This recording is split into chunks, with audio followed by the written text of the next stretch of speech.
Avant d'entamer la table ronde, on a un petit coucou du secrétaire d'État au commerce extérieur qui va intervenir par vidéo. Le vin fait partie de nos meilleurs ambassadeurs, il fait partie de nos secteurs d'excellence. On le sait, il est ancré dans les terroirs français et il est apprécié dans le monde entier. Et moi, je me rends compte dans chaque déplacement à quel point le vin contribue au rayonnement de la France. C'est un produit d'excellence, c'est à la fois un produit ancré dans une tradition, dans un héritage, et un produit qui est à la pointe de l'innovation. Et c'est ça qui fait la spécificité des vins français. À la fois le reflet d'une culture, le reflet d'une civilisation, et puis la conquête permanente de la modernité. C'est ce que font nos vignerons, nos viticulteurs, et c'est pour ça qu'ils sont réputés partout dans le monde. Le vin fait partie de la civilisation, c'est un héritage millénaire pour notre pays. Nous sommes le premier producteur de vin au monde, nous sommes aussi le premier exportateur, et avec 30% de part de marché mondial, devant l'Italie qui est juste derrière nous avec 20%. Et tout ça, c'est pas dû au hasard, c'est dû à la qualité de nos vins, c'est dû au savoir-faire de nos vignerons et de nos viticulteurs. Il y a beaucoup de pays maintenant qui se sont mis à produire du vin. Il y a une concurrence très rude et nous sommes confrontés à cette concurrence. Mais encore une fois, nous faisons face grâce à l'héritage, grâce à la tradition et grâce à la volonté d'être en permanence à l'affût de ce que le monde d'aujourd'hui produit de meilleur. Moi, j'ai passé toutes mes vacances enfant dans les Monts du Lyonnais, une région viticole très connue. Aujourd'hui, je suis l'élu d'un territoire viticole, le Lot-et-Garonne, avec des vins de très grande qualité, fabriqués autour de 4 appellations. Et puis, dans le monde entier, moi je vois que nos vins de toutes les grandes régions viticoles françaises sont appréciés, sont servis à la fois dans les grandes tables, dans nos postes diplomatiques, nos ambassades, dans les palais de la République, et puis par les restaurateurs. Et nous avons d'ailleurs ici au ministère des Affaires étrangères voulu aussi soutenir cela. Vous savez que Laurent Fabius a initié la semaine Goût de France en anglais et Goût de France en français, qui le 19 mars prochain associera 1000 chefs dans le monde entier autour de la gastronomie française, autour des vins français. Nous lancerons prochainement ici le pôle d'excellence touristique autour de l'œnotourisme, car nous sommes convaincus que le vin, c'est à la fois le produit d'une civilisation, et puis c'est un formidable vecteur de rayonnement économique, de rayonnement culturel aussi pour notre pays. Je ne peux pas malheureusement être avec vous aujourd'hui, en tout cas physiquement. Je le suis bien sûr par la pensée. Je suis actuellement en déplacement en Asie, mais j'ai souvent l'occasion d'échanger avec François Patria, avec François Rebsamen, avec Alain Milhaud, avec beaucoup d'autres personnalités présentes aujourd'hui avec vous, avec bien sûr les professionnels de ce beau secteur. Je suis moi-même l'élu d'une région viticole, le Lot-et-Garonne, et donc je n'oublie jamais ce que apporte la filière vini-viticole française, que ce soit dans notre pays ou que ce soit partout dans le monde, à l'international, pour le rayonnement de notre pays. C'est dans cet état d'esprit que je vous souhaite de bons travaux, de bons échanges, et vous pourrez tout à l'heure lever votre verre à la santé du vin français. Merci, monsieur le secrétaire d'État. Je crois qu'il vous a donné un peu la pêche, quoi. Il est assez optimiste. Donc, avant d'entamer la table ronde, monsieur Jean-Pierre Perouti, qui travaille pour Wine Intelligence, va vous donner un peu l'état des lieux, c'est-à-dire les chiffres qu'il faut avoir en tête pour amorcer la discussion. Bonjour.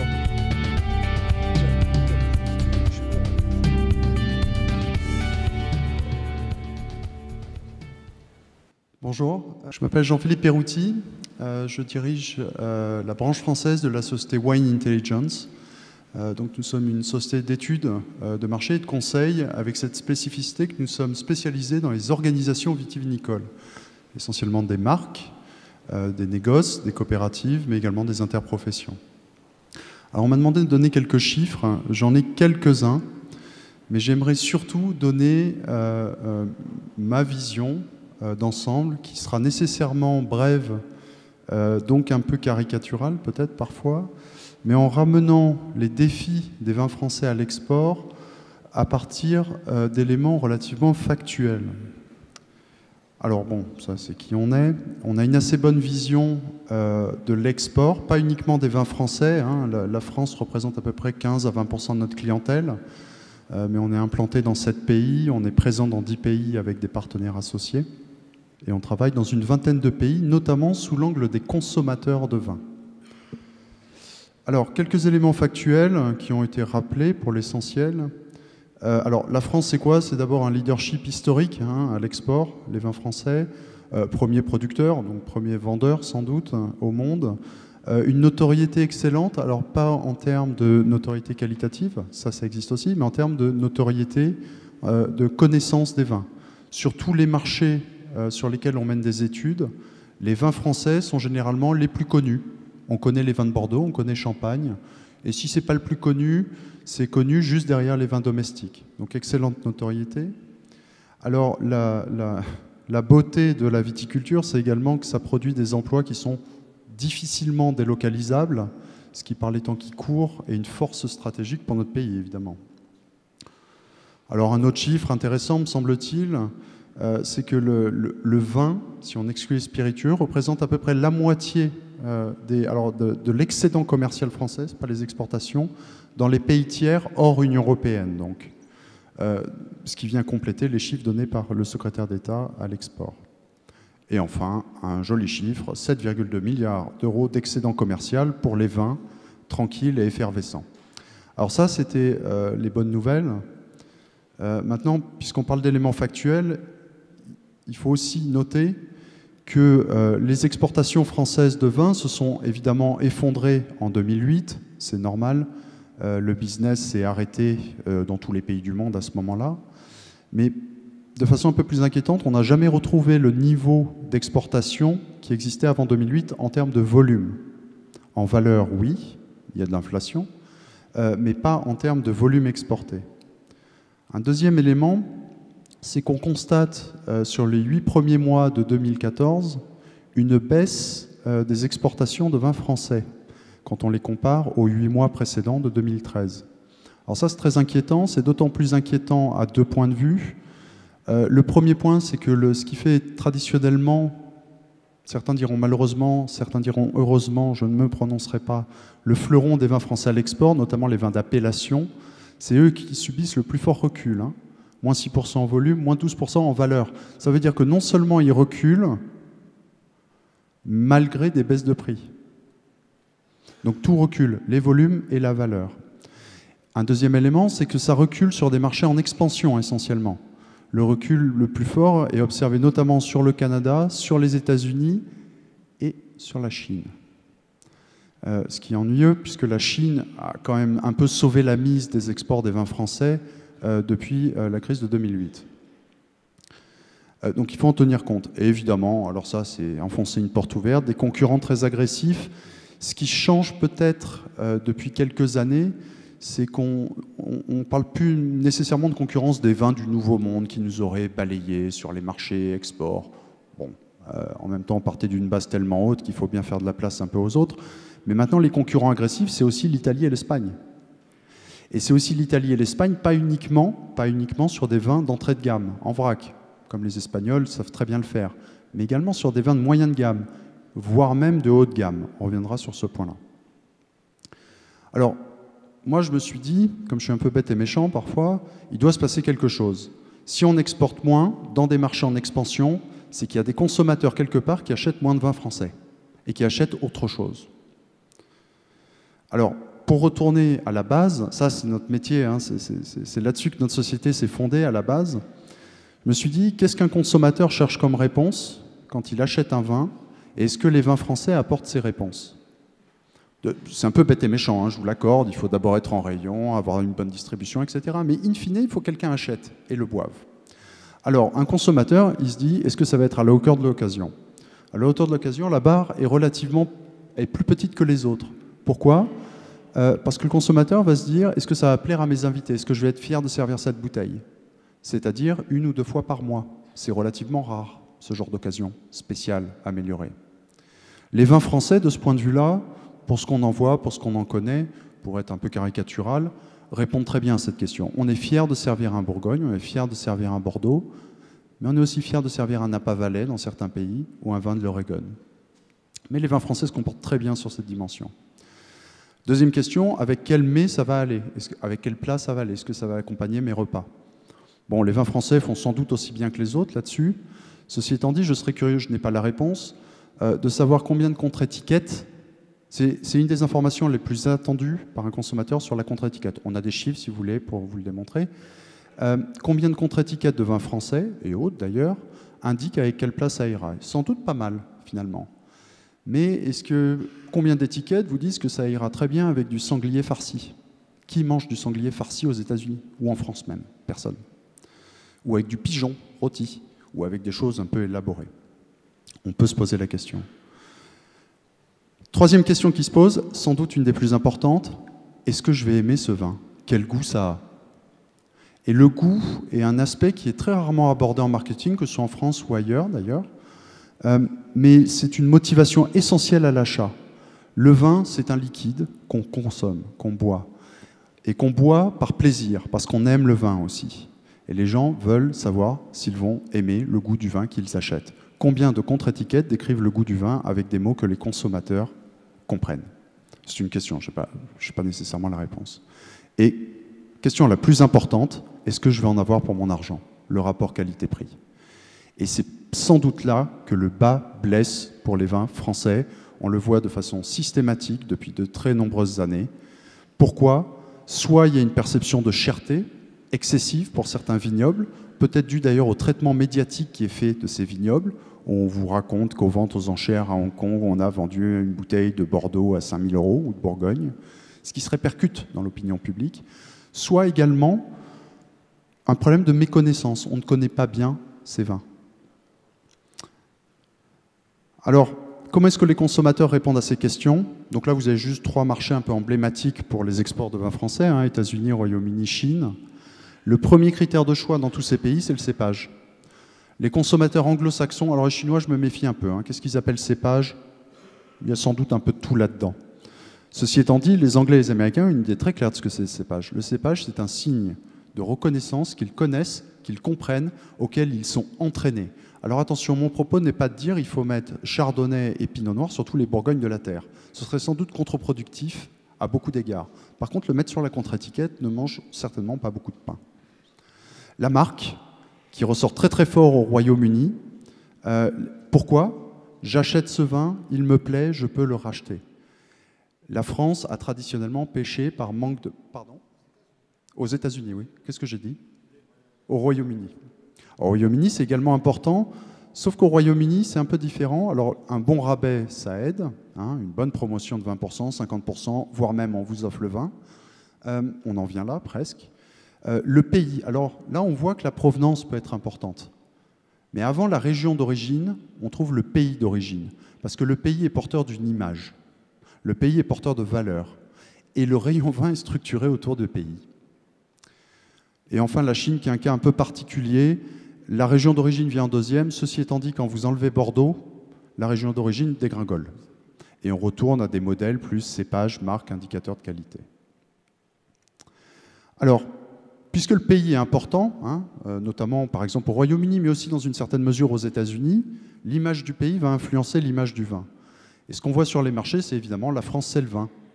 La France, c'est le luxe aussi. Et si ce n'est pas le luxe, c'est à minima des produits haut de gamme. Le secrétaire d'État l'a bien rappelé avec ces mots. Hein, il disait l'excellence française. Mais alors ça pose un problème, c'est bien. Il vaut mieux être perçu comme étant haut de gamme que comme du vin merdique. Pardonnez-moi ce langage. Mais ça renvoie à un positionnement sur le spécial, l'exceptionnel. Et le spécial et l'exceptionnel, ce sont des achats qui sont rares. C'est à Noël, c'est quand je vais voir mon futur beau-père pour la première fois. Je n'achète pas n'importe quoi, ça vaut mieux. C'est des choses qui arrivent 1 fois, 2 fois, 3 fois, 4 fois, 5 fois, 6 fois par an, pas plus. Juste pour vous donner une représentation visuelle du marché des vins haut de gamme, que j'appelle haut de gamme, donc à partir de 8 €, vous voyez la taille des bulles, c'est ça le marché des vins haut de gamme au Royaume-Uni. Et ça ne peut certainement pas absorber les exportations françaises. Certainement pas. C'est par ailleurs complètement déconnecté de la réalité, si vous y pensez.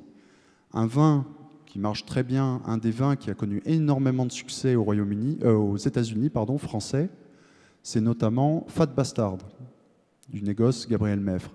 Il n'est pas vendu à 25 $.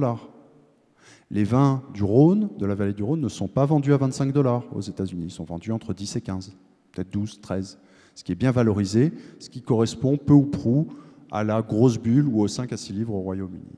Alors, première question, est-ce qu'il faut absolument appuyer, mettre le doigt, insister sur l'excellence française? Sans doute à certains égards, mais ça peut poser des problèmes à d'autres égards parce que ça nous ramène à un marché de niche.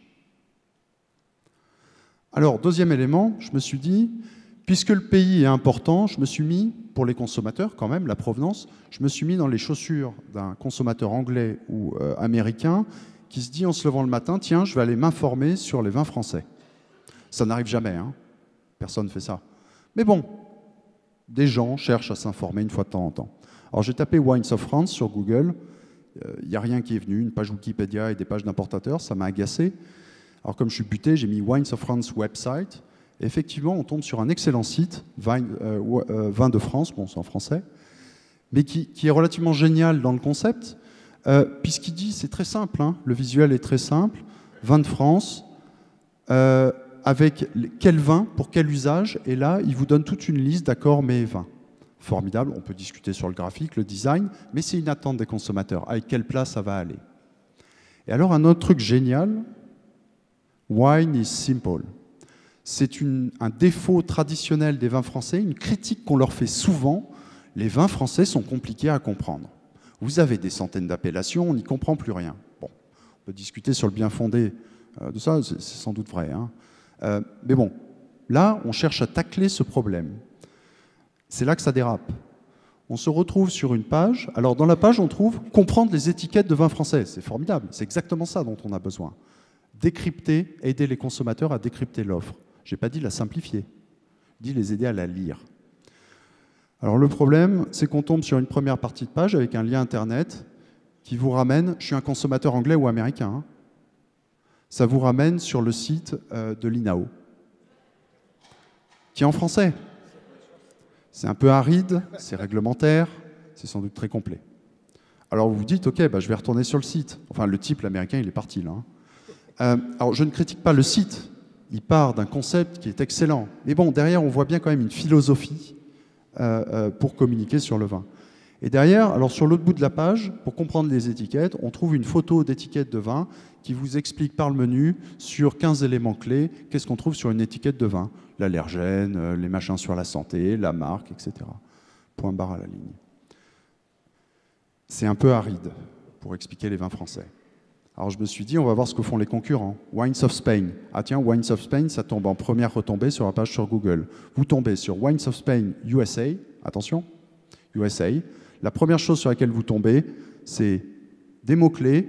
Ça peut être le cépage, ça peut être le vintage, ça peut être la région, ça peut être un niveau de prix. Cherchez et ça vous dit où est-ce que vous pouvez acheter des vins espagnols.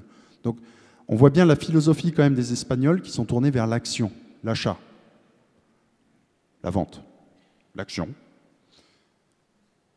C'est tellement vrai que je pense que les Espagnols qui ont beaucoup de travers, hein, comme les Français, ça, il n'y a pas de problème, je suis le premier à le reconnaître, mais ont quelque chose, ils montrent sans doute quelque chose à l'export qui est intéressant, que les appellations ne sont pas nécessairement compliquées.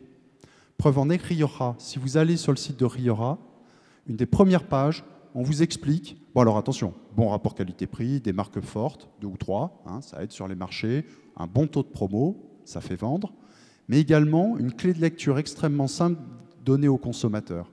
Eux, c'est simple, ils vous disent, c'est le vieillissement, durée de vieillissement, point barre à la ligne. D'accord ? Jeune, tout le monde comprend dans le monde, hein, Young Wines, c'est jeune, c'est frais, ça garde sa fraîcheur de jeunesse. C'est comme ça qu'ils le disent. Crianza, ça passe 1 an en barrique. Reserva, on prend les meilleurs millésimes, on les met au moins 2 ans en barrique. Grande Reserva, on prend les millésimes exceptionnels, tout le monde comprend le mot exceptionnel. Grande Reserva aussi, ce mot résonne à l'oreille des Anglais, des Américains, sans doute presque des Chinois ou des Japonais. Grande Reserva, c'est les millésimes exceptionnels, ça ne peut pas être commercialisé avant 5 ans après la récolte. Bon. Il prouve que les appellations ne sont pas nécessairement compliquées.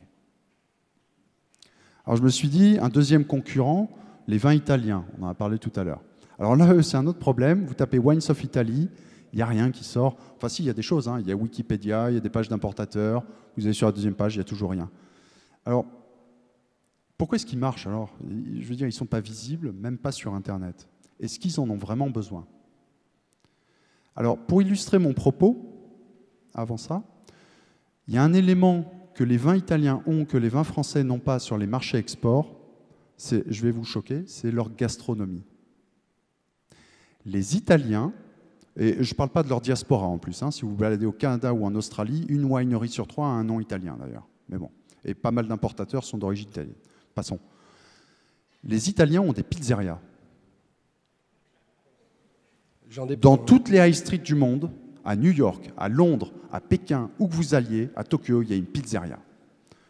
Ça, c'est Clapham High Street, c'est la grande banlieue londonienne, classe moyenne, gens normaux, plutôt jeunes, 1 ou 2 enfants au maximum, j'y ai habité pendant 6 ans, gens, la classe moyenne, tranquille, pas pauvre, pas riche, tranquille, qui aiment sortir. Les Anglais adorent sortir.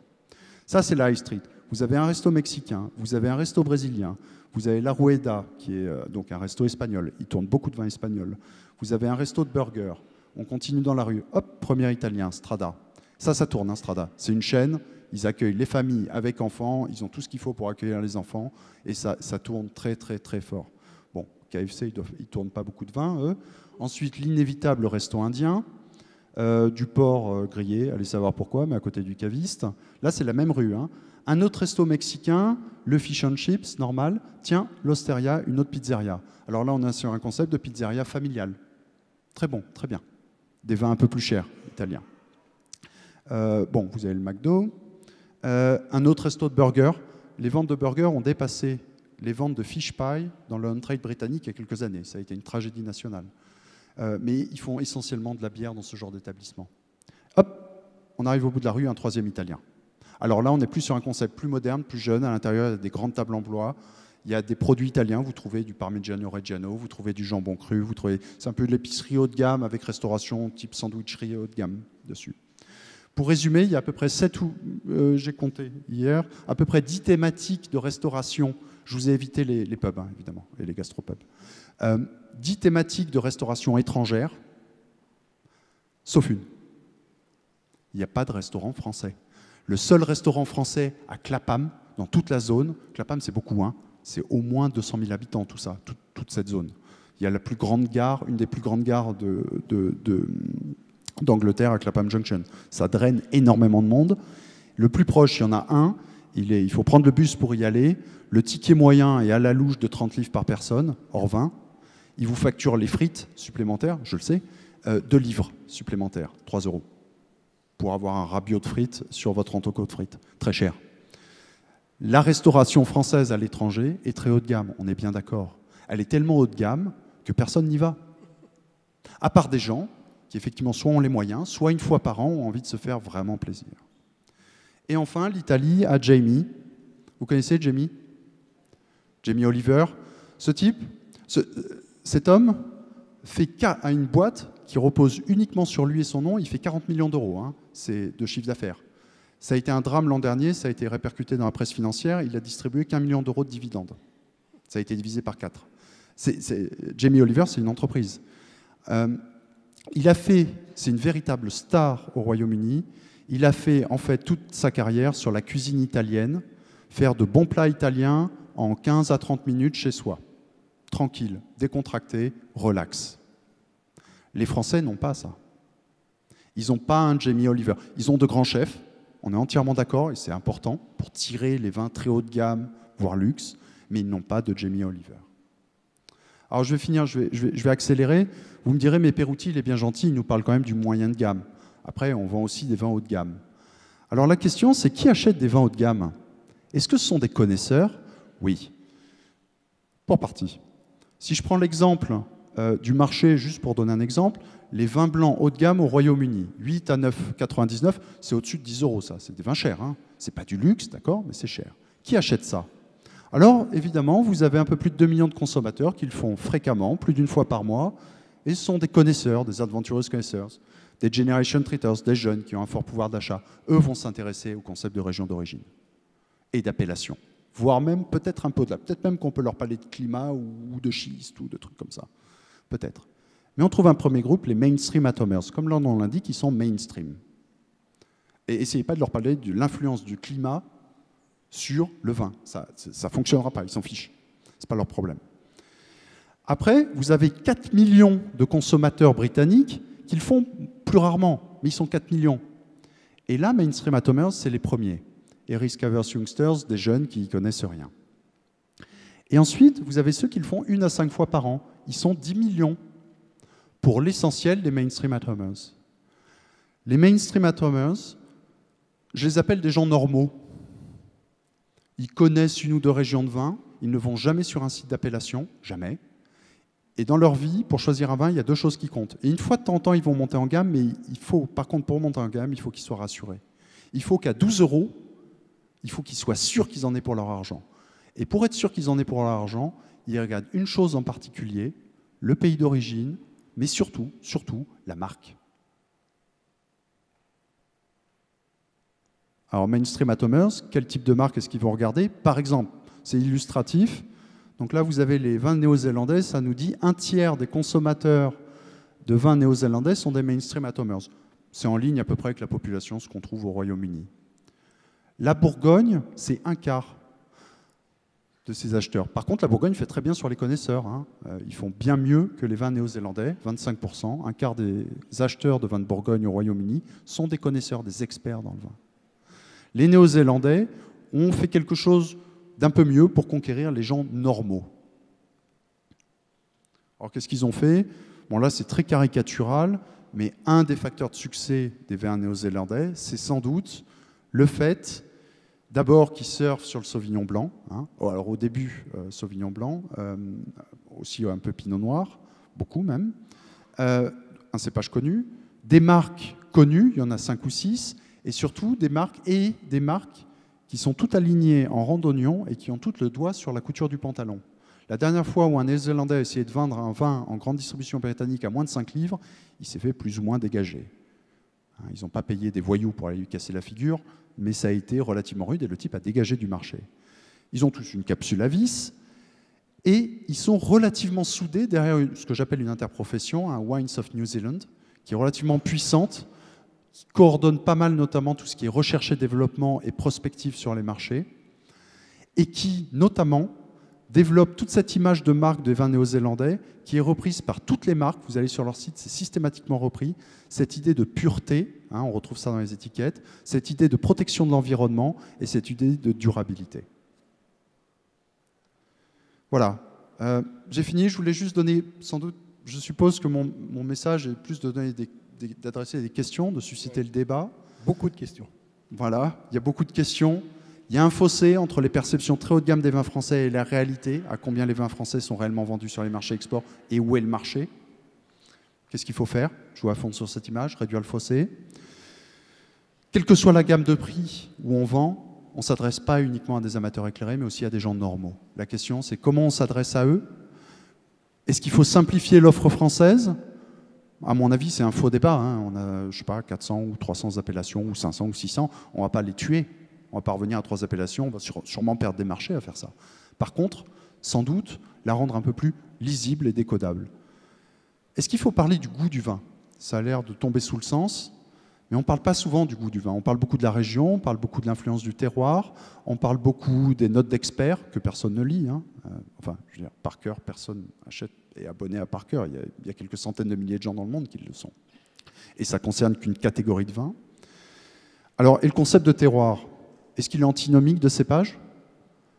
Parfois, oui, sans doute. Je ne recommanderais pas à beaucoup de mes clients d'aller mettre Sauvignon blanc ou Pinot noir en très gros sur leur vin à 10 livres en GD britannique ou chez un caviste britannique. Peut-être, peut-être pas, ça doit se discuter. Mais ce n'est pas antinomique. D'ailleurs, les décrets d'appellation, je ne suis pas juriste, mais pour ce que j'en sais, c'est 3 choses. Hein. C'est l'endroit où on fait le vin, c'est l'histoire et c'est le cépage, qui sont même imposés par décret, c'est dire. Est-ce que c'est antinomique de la notion de marque? En France, peut-être traditionnellement. Partout ailleurs dans le monde, certainement pas. Je peux vous garantir qu'Opus One a très bonne presse auprès des Américains. Je vous remercie pour votre attention. Merci beaucoup. Merci. Pour participer à la table ronde, je vais d'abord appeler le régional de l'étape, qui est M. Didier Martin, je ne le vois pas, qui est adjoint au maire, ah ben voilà, chargé du tourisme. Monsieur Nicolas Ozanam, qui est le délégué général de la Fédération des exportateurs de vins et spiritueux. Quelqu'un d'important alors. Hein. Et puis, monsieur François Moutot, qui est là et qui est le directeur de la CPMA, les chambres de métiers et d'artisanat. Le dernier participant à la table ronde est monsieur Bernard Hervé, qui est directeur général du groupe Févelet, qui n'est pas très loin d'ici, je crois. Hein, pas très loin. Alors, je ne sais pas qui veut commencer par faire un petit topo. Monsieur Martin ?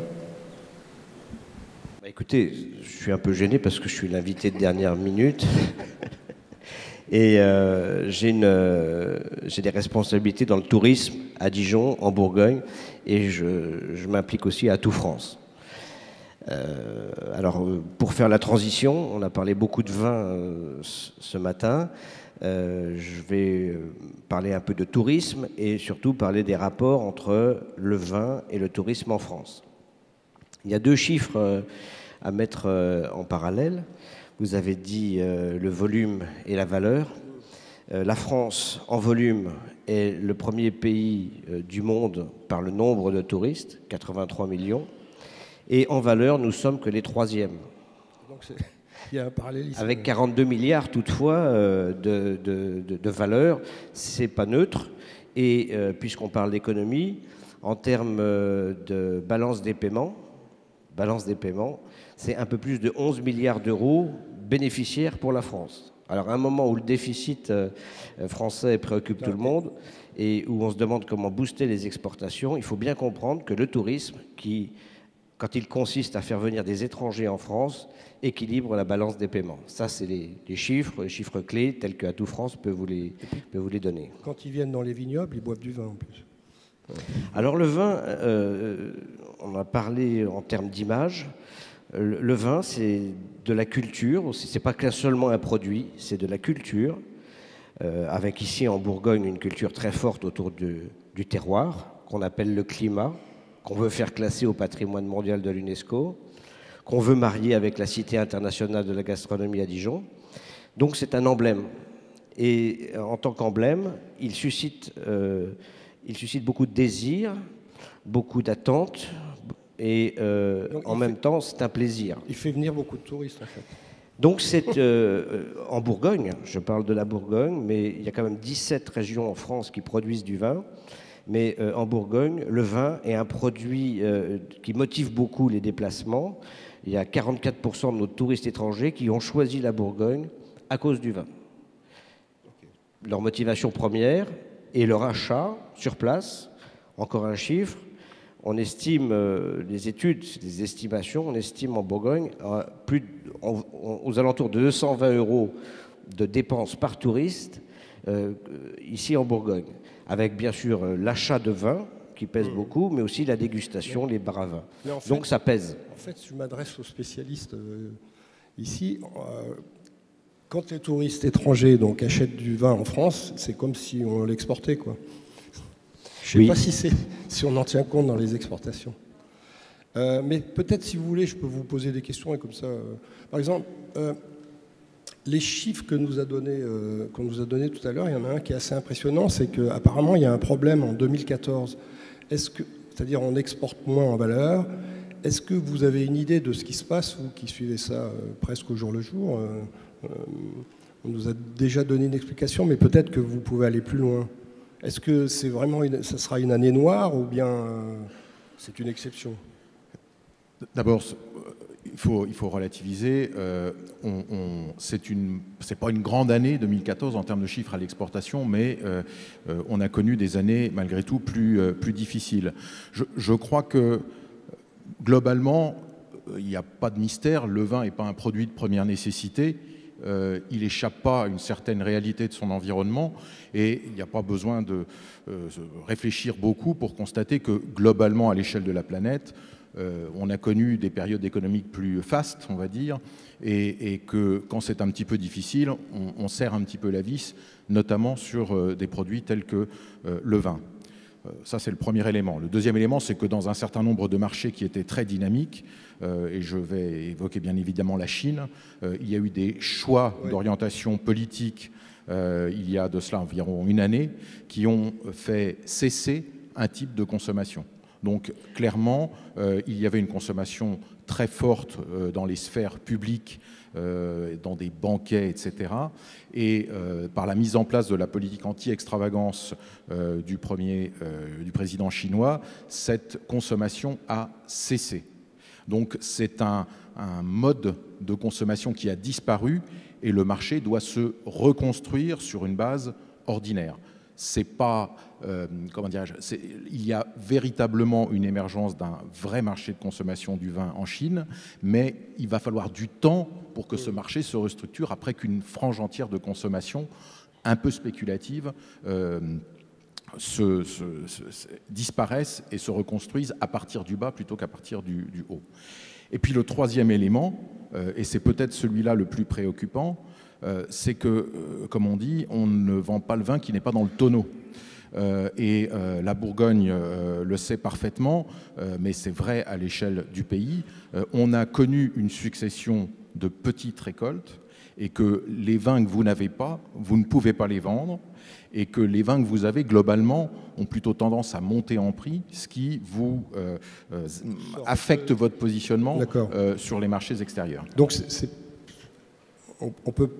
il faut avoir du recul, on ne l'a pas, mais ça pourrait être une exception et pas une catastrophe, quoi. Je dirais que ce qui n'est pas exceptionnel, c'est le fait que d'année en année, on a de petites récoltes et que l'absence de volume est un handicap sur les marchés, parce qu'il y a toujours un effet de masse critique à tenir pour pouvoir occuper l'espace. Oui, mais on a de petites récoltes, mais on est redevenu le premier producteur de vin.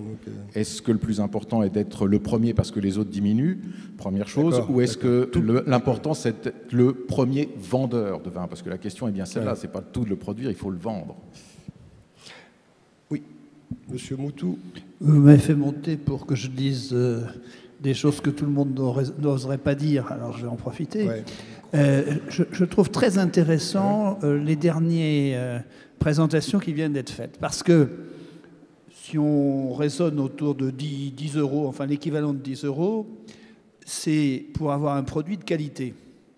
Alors moi j'ai une petite expérience il y a quelques années, je suis allé dans un pays où on a fait un peu de suivi d'aval.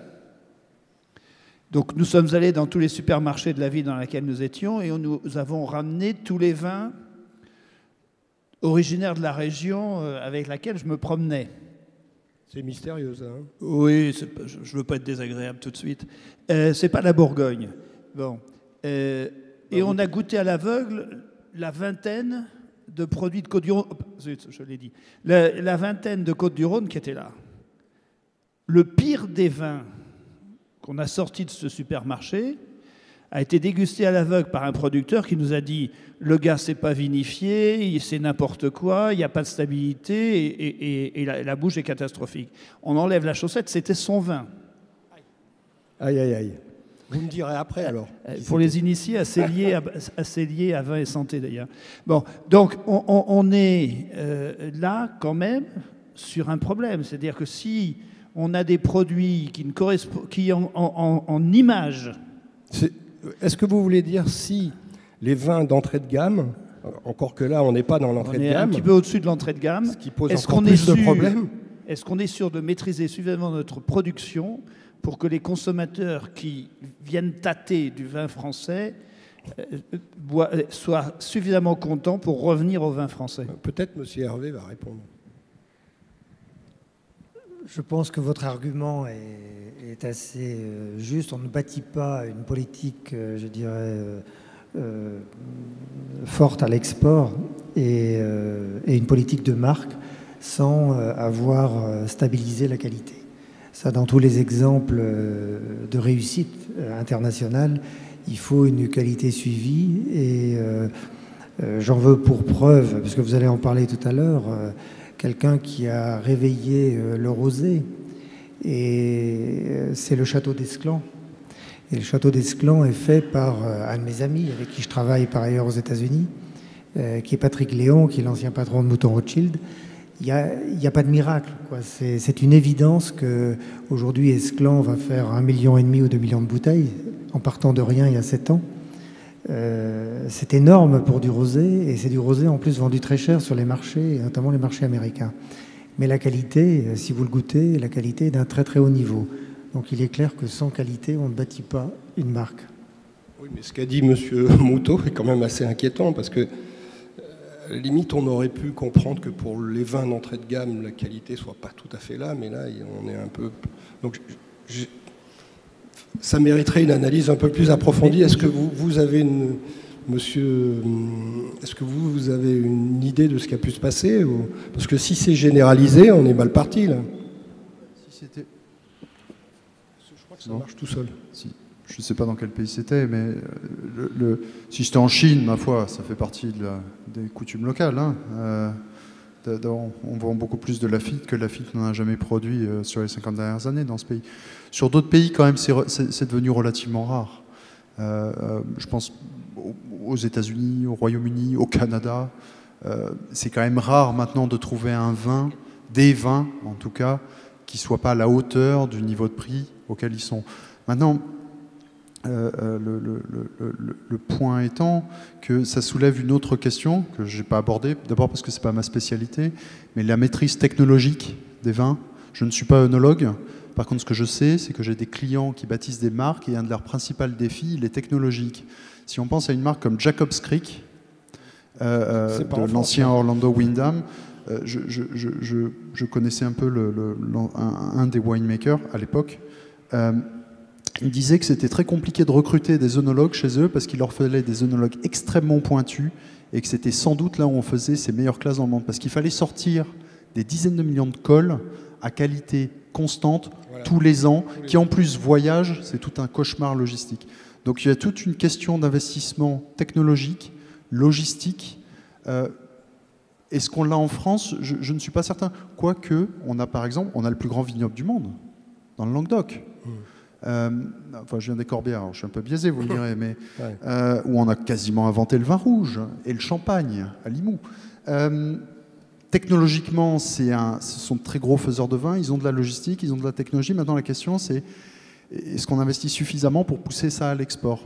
Sachant qu'un tiers des exports, je crois, sont des AOP et au moins la moitié de la valeur ou les 2 tiers de la valeur faite à l'export sont des appellations.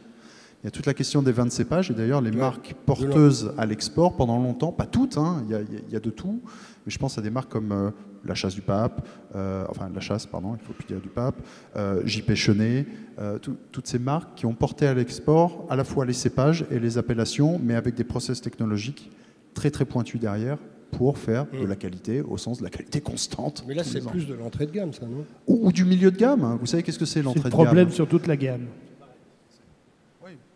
Vous abordez un point, je dirais, entre on peut parler d'un produit industriel. Je pense que ce n'est pas péjoratif d'en parler quand c'est Jacob's Creek, produit en Australie, où, si vous voulez, c'est beaucoup plus facile d'avoir un raisin de qualité régulière que dans la majorité des pays d'Europe, Italie, Espagne ou France. D'autre part, les contraintes techniques ne sont pas du tout les mêmes. Vous avez une liberté totale en Australie, donc on ne compare pas du tout les mêmes choses.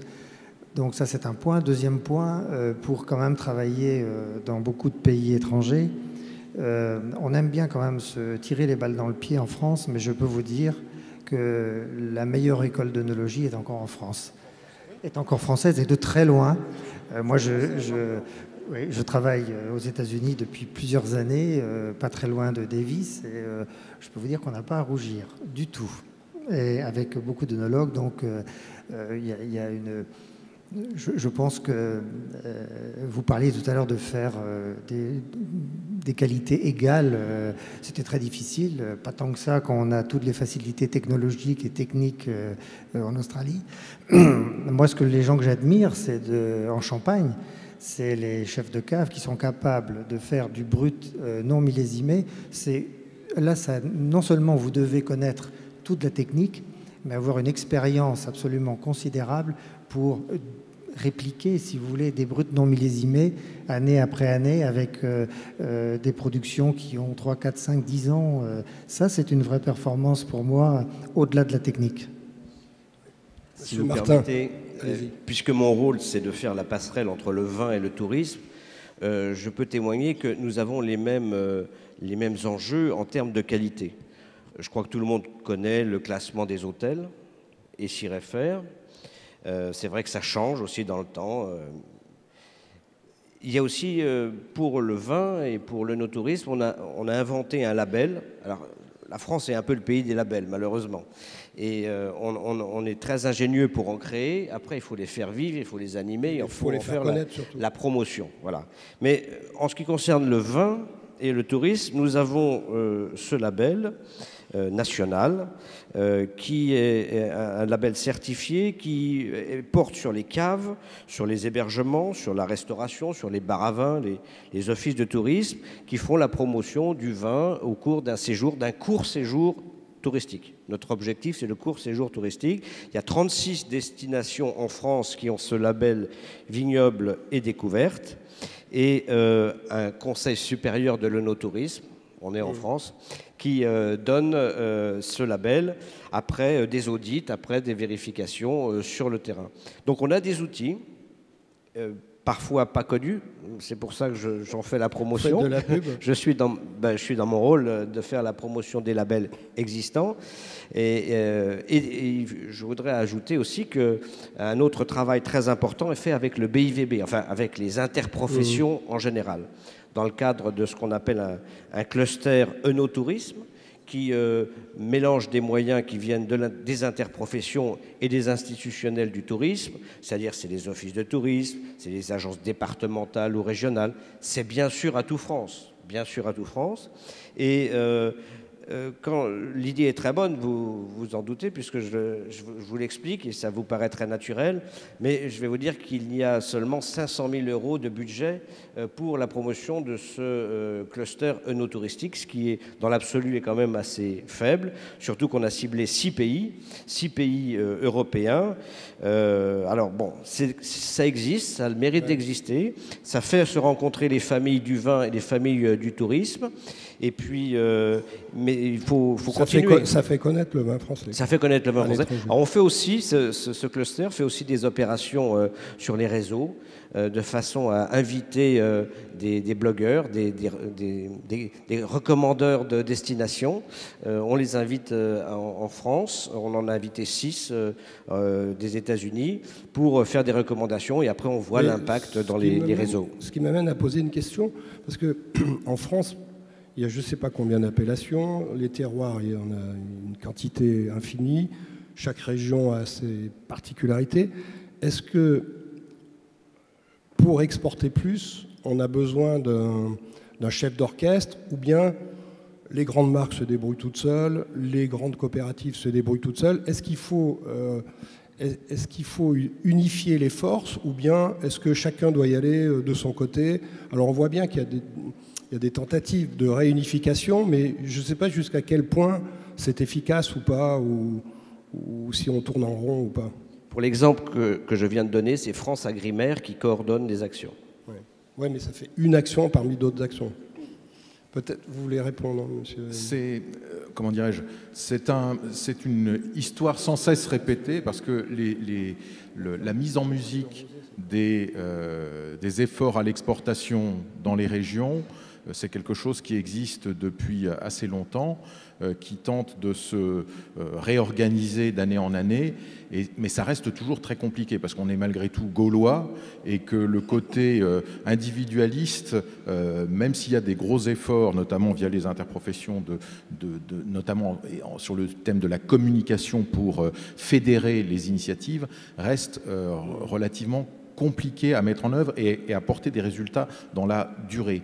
Il y a un élément qu'évoquait Jean-Philippe tout à l'heure, c'est que nous avons une culture en France et à peu près en Europe autour de l'origine et de la région. Plus on va vers l'exportation et plus l'on va loin, plus on se trouve confronté à des consommateurs qui n'ont pas forcément le même référentiel. Et je vous donnerai un chiffre. Selon les chiffres de l'Organisation mondiale de la santé, les consommateurs hors Europe sont d'abord des consommateurs de spiritueux, ensuite des consommateurs de bière, et après, le vin arrive en concurrence avec d'autres breuvages fermentés. Je ne vais pas dire qu'on est en concurrent du lait de Chamel, mais c'est quasiment cela. Et ce sont des populations qui sont pour le coup formatées par la marque et avec des entreprises très puissantes en termes de distribution. Et là, on a un vrai effort de projection à faire, c'est-à-dire qu'effectivement, dans bon nombre de marchés, je dirais l'organisation de la distribution et l'état d'esprit des consommateurs n'est pas forcément celui qu'on a quand on part de chez nous. Ok. Je crois qu'on va passer la parole à la salle. Donc ceux qui ont des questions à poser, je vais vous donner mon micro. Oui, bonjour, Pascal Oridan des Vins de Bourgogne. Je voulais juste m'exprimer sur la présentation de Wine Intelligence sur 3 points. La première, c'est que je regrette qu'on soit sur le French bashing et de vouloir critiquer systématiquement la non-performance des vins français, alors que le travail de la France est absolument remarquable et qu'on ne l'appuie pas. Il y a des ténors en France qui réussissent dans l'entrée de gamme, je pense à Gros Castel ou à Grand Chet de France. Et je regrette également que dans votre présentation, vous ayez comparé la Bourgogne à la Nouvelle-Zélande. C'est comme si vous aviez comparé la vallée de Casablanca au nord de Santiago du Chili à la France entière. Donc il y a un moment, il faut mettre les choses au juste rapport et dans leur vraie valeur. Ça me semble important. Et il y a un troisième point aussi qui me semble primordial, c'est que l'appellation française, Bordeaux, Bourgogne, Champagne, est créatrice de valeur. Et cette notion de création de valeur partagée, difficilement dans certaines régions, mais plutôt bien réussie en Bourgogne, n'est pas évoquée également dans la juste rémunération de la viticulture, du négoce, des revendeurs, importateurs et retailers ou restaurateurs à l'étranger. Alors, moi je voudrais qu'on soit positif. Il y a une chose qui compte ici, qu'il faut absolument dire aussi, c'est que quand vous citez le marché anglais à 4 livres, effectivement il existe à 4 livres, mais la force de la France, c'est une chose, c'est de ne pas être des vendeurs de citernes de chardonnay à 60 centimes le litre. Et ça, il faut absolument le rappeler. Donc ce commentaire, je suis plutôt vif, je suis plutôt même excité, ça m'agace un peu, parce que ça fait plusieurs fois que j'entends des présentations dans le monde entier contre la non-performance française. On est performant, on a des milliers d'artisans viticulteurs qui se battent sur un plan mondial contre des grandes marques mondiales et qui réussissent. Dernier point également sur la Nouvelle-Zélande. Nouvelle-Zélande est indépendante de son propre marché, de l'Angleterre et des États-Unis. Nous, en France, la Bourgogne, Bordeaux, est présente sur 150 marchés, la Champagne et le Cognac également.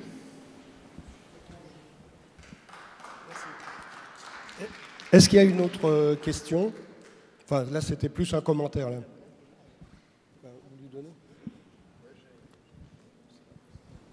Bonjour, je suis légèrement sur votre gauche, au 2e rang. Je suis Gilles Durand, le coureur de vin. J'avais une question basée sur l'export. J'ai vu passer une brève là récemment, comme quoi la Chine et l'Australie venaient de signer un accord de libre-échange et donc que dans 4 ans, il n'y aurait plus de droits de douane. Alors comme vous êtes plus spécialiste que moi, qu'est-ce qu'on peut anticiper sur les conséquences sur le marché chinois d'un tel accord?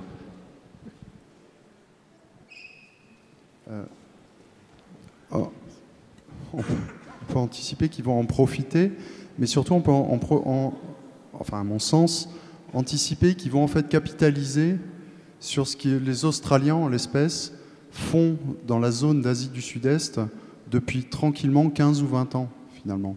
Parce que cet accord, il ne vient pas de nulle part. Je ne connais pas d'où cet accord vient, comment il a été fait dans les détails. Par contre, ce que je sais, c'est que l'Australie, ça fait 10 à 15 ans qu'ils passent des accords commerciaux dans l'enseignement aussi. Je me souviens, dans les années 2000, j'avais un copain prof de fac à Adélaïde qui allait une fois par mois à Hong Kong et qui donnait des cours dans les universités chinoises à distance. Ils ont beaucoup d'accords militaires dans l'enseignement, dans l'agroalimentaire. Maintenant, ça en vient au vin.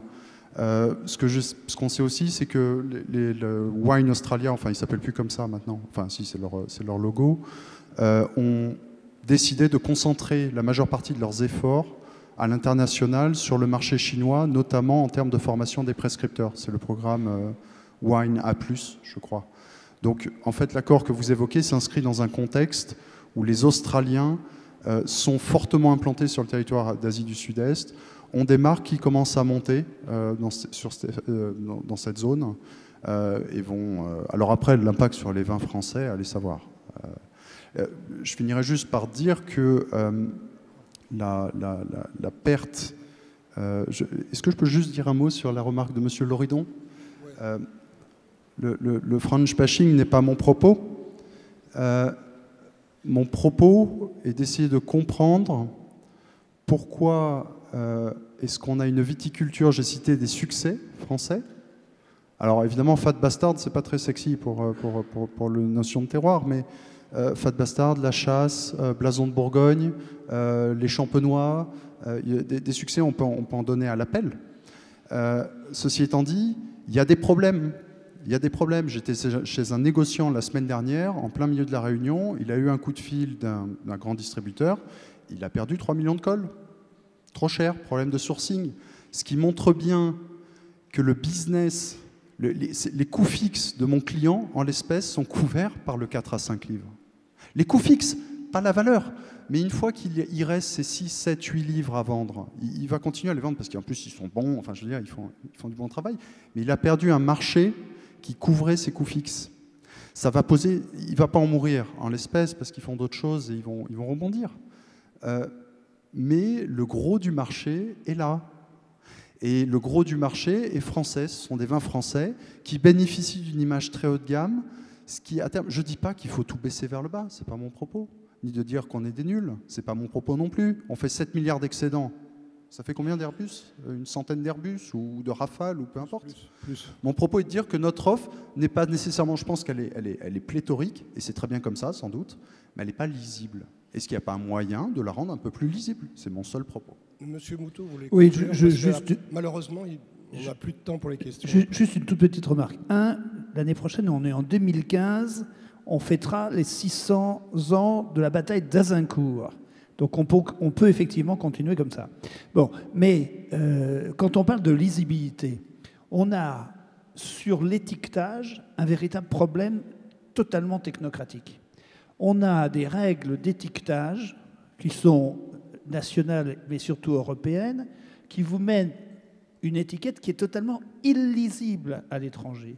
Donc est-ce qu'on ne pourrait pas essayer de vendre une étiquette franco-française avec absolument toutes les informations au recto, au verso, c'est extraordinaire, l'étiquette est devenue la contre-étiquette et réciproquement, mais est-ce qu'on ne pourrait pas effectivement développer un marquage de nos produits qui soit peut-être un peu moins compliqué, peut-être un petit peu moins respectueux de certaines réglementations qui ont plusieurs siècles, mais qui permettent à nos produits d'être compris à l'étranger?